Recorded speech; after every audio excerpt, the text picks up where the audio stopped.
So judging by the responses I got from my last character analysis, it seems that I should show Mr. Stripey some love. And since we're covering Alice this week, Reiko's character analysis will be coming the week after.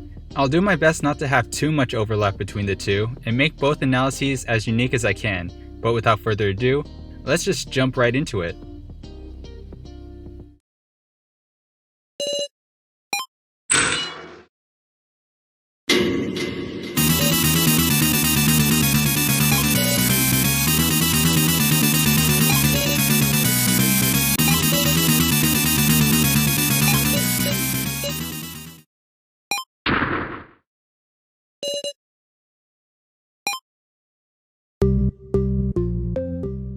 So Alice is introduced to us during the second half of Chapter 1, although he went by Gombi Yamada until the first main game. He wasn't the most cooperative person when being questioned, but at the same time, the group couldn't be too careful with a person in a prisoner getup. The one thing you'll notice about him is that he's playing this very over-the-top villain character, adopting this really chuny behavior. And it's not like he's doing this ironically either. The way he talks makes you wonder, like, are you intentionally making yourself out to be the most suspicious one of the group?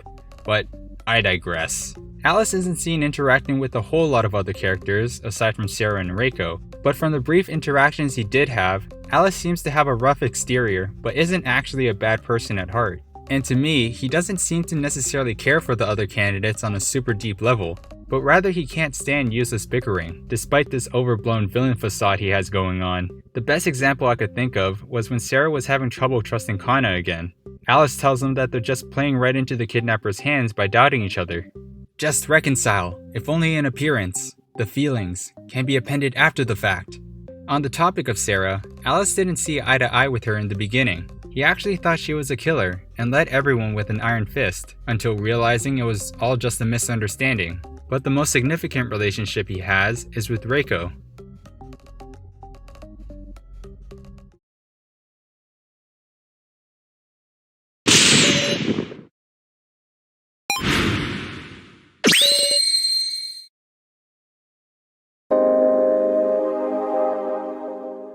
Alice was Reiko's older brother. They viewed each other as strangers as per Reiko's request, hence why he used an alias and lied about his past. It wasn't until she was being questioned that he broke character. He revealed his true identity to protect his little sister.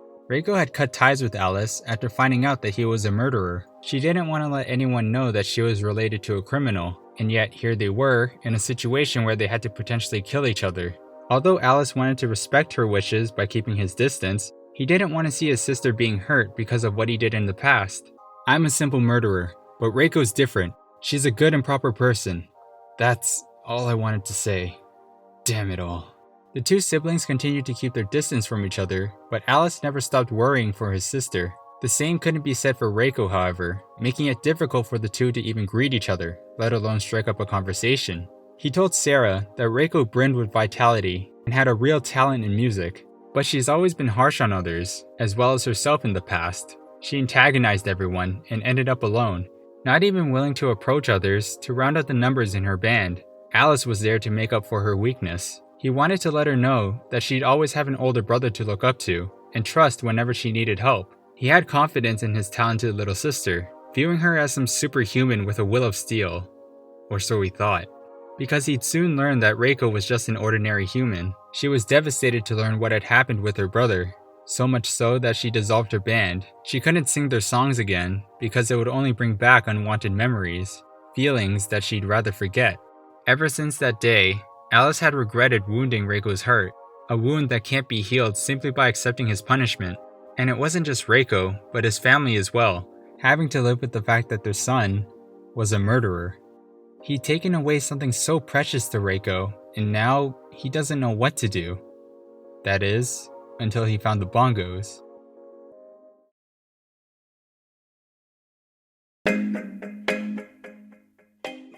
Alice had given Reiko bongos as a gift. Unsurprisingly, she was indifferent towards it, and despite his attempts to be the kind older brother, she looked at the gift the same way she looked at him, cold eyes, stirred with no emotion. Reiko neither respected nor looked down on him, so he found it funny that she would refer to them as her treasure.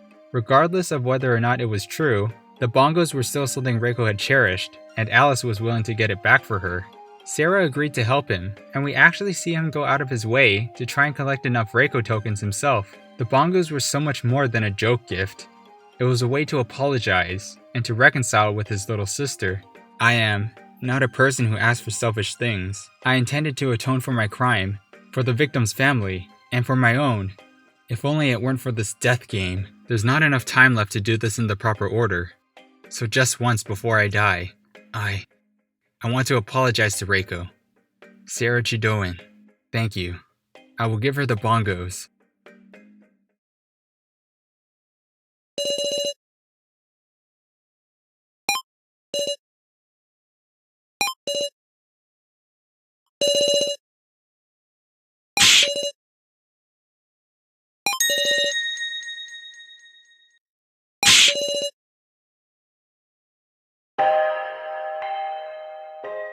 Alice meets with Reiko and delivers a real heartfelt apology. The days he spent behind bars, he still viewed Reiko as a strong-willed individual who was quick to forget the past. He didn't think much of the letter he received from her, telling him that she'd cut ties. He tried to convince himself that Reiko didn't need her deadweight brother to give himself some sort of peace of mind. But after seeing the bongos and how well kept they've been, he couldn't be more wrong. Alice had caused her more pain and suffering than he could ever imagine. Reiko, let me apologize. I made you and our parents suffer for so long. It may sound flimsy, but it's how I really feel. I'm truly sorry, Reiko. Alice offered the bongos, hands trembling. Reiko took the bongos, seeming unable to bear it, and threw them to the ground.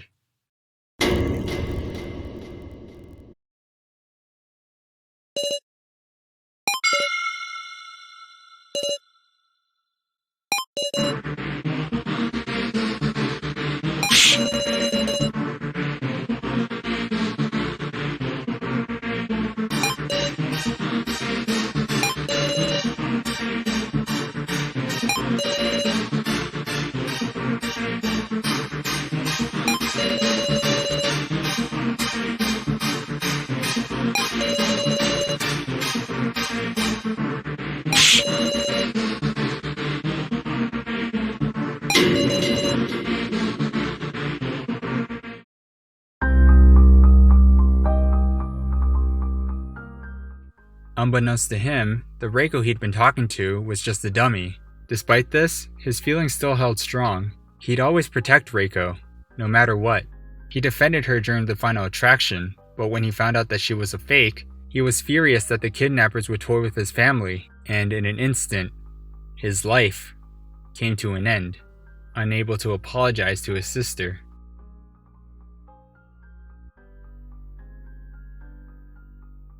And this is where I believe that Alice's character arc ends. I know there's an entire route where he lives, but character-wise, this makes the most sense, as much as I hate to admit it. His whole motivation was to apologize to Reiko and do everything he could to protect her. He did his best to abide by her wishes and kept the relationship a secret, even playing this villain character to keep up the facade of a murderer. During a flashback in Chapter 3, we see the truth of what really happened to Alice. He was framed by Midori, who orchestrated the entire incident and forced Alice to participate in the death game. Everything he's done so far, he's always kept his sister in mind, protecting her and trying to be the older brother she can depend on.